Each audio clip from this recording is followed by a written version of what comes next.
Ça fait plaisir de venir vous présenter ce matin sur la diversité corporelle et le rôle de modèle, un duo gagnant. Donc, sans plus tarder, je vais commencer par vous présenter finalement les résultats des travaux du comité auquel je participe. Donc, tout d'abord, le projet découle du plan d'action de la mobilisation régionale et locale sur les saines habitudes de vie, le poids et la santé de la région de la capitale-nationale. Ce qu'il faut savoir, c'est qu'il y a plus de 130 partenaires qui collaborent avec la mobilisation ayant pour mission de travailler ensemble à la création d'environnements favorables aux saines habitudes de vie pour la population de la région de la capitale-nationale. Donc, le comité message clé découle du plan d'action de la mobilisation 2014-2017. Donc, le résultat attendu dans le plan d'action, c'est d'assurer une cohérence et une complémentarité dans nos messages et actions de promotion d'une image corporelle saine et diversifiée. Donc, l'objectif étant de définir et diffuser des messages clés cohérents auprès d'intervenants qui travaillent auprès des jeunes de 0 à 17 ans. Donc, pourquoi avoir décidé de travailler sur les thèmes de la diversité corporelle et le rôle de modèle? Simplement parce que ces thèmes sont sortis prioritaires suite à une consultation qui a été faite en juin 2015 dernier auprès des différents partenaires de la mobilisation.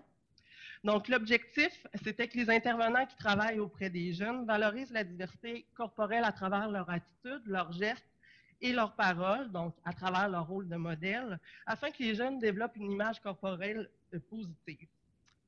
Donc, le comité a identifié différents moyens à mettre de l'avant dans le but de réaliser cet objectif.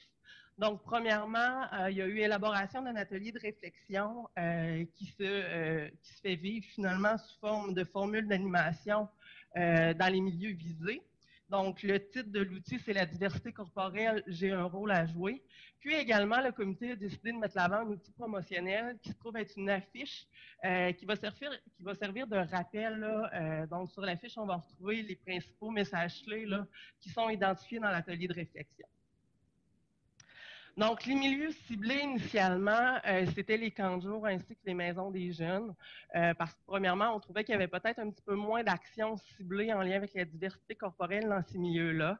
Pour ce qui est des camps de jour, le besoin était vraiment identifié là, par ce milieu-là, comme de quoi, en tout cas, comme de quoi il y avait un besoin à parler davantage de diversité corporelle.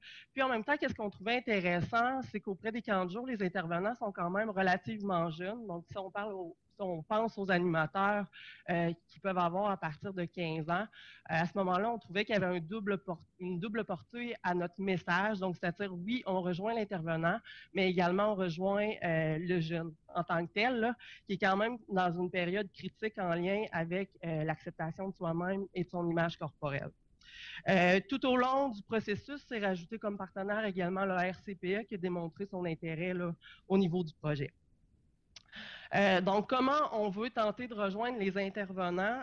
Donc, premièrement, c'est en outillant les gestionnaires et les responsables de la formation dans les milieux de vie afin qu'ils puissent sensibiliser à ce moment-là leurs intervenants. Donc, ici, vous avez un aperçu du document d'animation. Donc, les thèmes, vous le savez, finalement, c'est l'importance du rôle de modèle pour promouvoir la diversité corporelle. Donc, les objectifs de l'atelier de réflexion, c'est de faire prendre conscience que les intervenants jeunesse ont réellement un pouvoir dans le but d'influencer la perception que les jeunes ont de leur corps ainsi que leur bien-être, et également de contribuer au développement d'une image corporelle positive chez les jeunes en adoptant eux-mêmes une attitude d'ouverture et de respect relativement à la diversité corporelle. Donc, quelques conseils. Donc, prendre conscience que ces attitudes, ces paroles et ces gestes ont réellement un impact auprès du jeune. De prendre conscience de ses propres préjugés également et ses propres préoccupations à l'égard du poids et de l'apparence physique. Puis également, ce qu'on dit, c'est qu'en présence des jeunes, de valoriser la diversité corporelle, mais également miser sur le plaisir que peut apporter également les saines habitudes de vie. Donc, pour ce qui est des consignes d'animation pour le bon déroulement de l'activité de réflexion, donc comme je le disais, on privilégie une formule d'animation qui se fait en personne, donc dans le milieu. Donc, c'est sûr, idéalement, pour bien se préparer, il faut prévoir du temps de préparation avant l'atelier pour bien lire le document d'animation, faire des liens également aux besoins avec le milieu. Donc, s'il y a déjà eu des problématiques vécues ou des exemples en lien avec la diversité corporelle, ben à ce moment-là, ça peut être intéressant que l'animateur fasse des liens pour que ce soit davantage représentatif du milieu. Donc, on dit de prévoir un minimum de 30 minutes pour la réalisation de l'atelier de réflexion. Donc, en introduction, dans le fond, c'est de présenter l'activité en expliquant pourquoi l'activité est réalisée.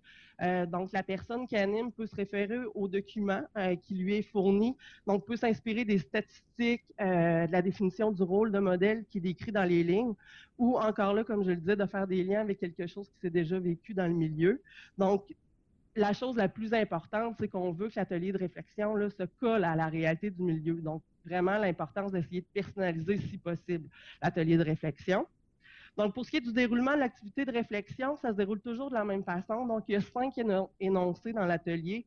Donc, l'animateur doit lire l'énoncé. À ce moment-là, on invite les participants, qui sont les intervenants là, qui travaillent auprès des jeunes 0 à 17 ans, à se questionner, puis à se prononcer sur l'énoncé, donc selon une gradation de réponse qui va de en accord jusqu'en désaccord.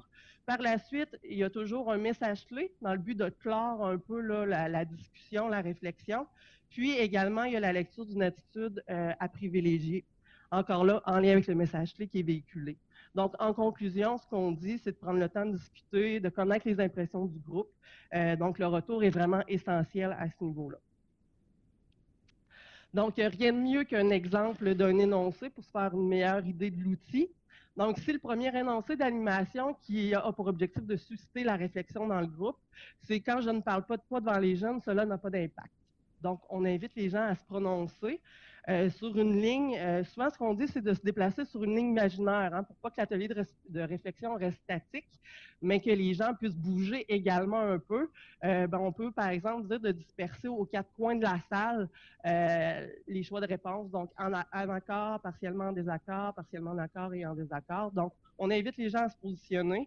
Suite à ça, l'animateur doit un peu échanger avec les participants pour savoir un peu c'est quoi la réflexion, les commentaires en arrière de tout ça.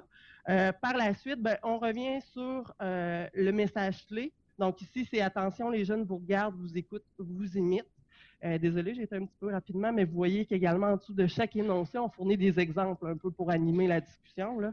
Donc, le message clé, je le rappelle, attention, les jeunes vous regardent, vous écoutent, vous imitent. Donc, c'est ça qu'on voudrait qu'idéalement les intervenants retiennent. Les aptitudes à privilégier en lien avec ce message clé-là, c'est devant les jeunes, j'évite de parler de régime ou de passer des commentaires sur le poids et l'apparence physique, même si ces commentaires seraient positifs, par exemple. Donc, ici, vous avez un aperçu du visuel de l'affiche qui a pour objectif là, de reprendre tous les messages clés en un seul coup d'œil. Donc, comme on l'a déjà vu, les jeunes vous observent, vous écoutent, vous imitent. Je n'ai pas besoin d'être parfait pour être un bon modèle, mais s'ajoutent également les modèles de beauté présentés dans l'environnement médiatique et publicitaire qui sont peu diversifiés et ne sont pas représentatifs de la réalité. On a également l'industrie de l'image utilise plusieurs techniques pour créer le concept du corps parfait et ces techniques peuvent également être utilisées sur les réseaux sociaux parce qu'après avoir présenté l'atelier de réflexion sur le terrain, on s'est rendu compte que les réseaux sociaux, il faut qu'on en parle vraiment. Là, la problématique se vit beaucoup à ce niveau-là en lien avec l'image corporelle. Donc également, il existe une pression sociale en lien avec le poids et l'apparence. Puis le dernier, c'est je prends conscience de mes propres préjugés à l'égard du poids et de l'apparence parce qu'ils influencent mes paroles et mes gestes au quotidien auprès des gens.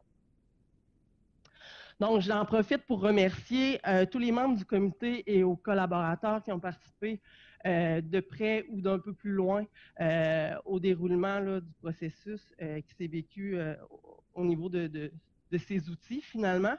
J'en profite également pour faire un merci bien spécial à Équilibre, Mme Anouk Sénécal, qui a bien voulu valider là, les messages clés également, puis qui a été d'un soutien très important tout au long de la démarche pour en arriver à ces outils-là. Puis, dans le fond, dans un souci, là, dans le fond, comme je disais, là, la semaine dernière, on était en train de regarder les premiers visuels des outils. Donc, c'est sûr, parmi les prochaines étapes, c'est avec vraiment de valider l'outil final, d'en avoir vraiment la version finale. Par la suite, va s'en suivre la diffusion et la distribution des outils. Donc, tout ça est à regarder encore pour le moment, mais comme je le disais, là, nos milieux sont quand même ciblés à ce niveau-là. Mais quand même, dans un souci pour que tous puissent en bénéficier, on tenait à ce que les outils, lorsqu'ils seront prêts, seraient soit disponibles en PDF pour tout le monde qui aurait de l'intérêt à s'en procurer finalement une copie. Donc, je vous joins ici, là, vous avez le site Internet de la mobilisation. C'est sur ce site-là, finalement, que les outils finaux vont être déposés. Et voilà.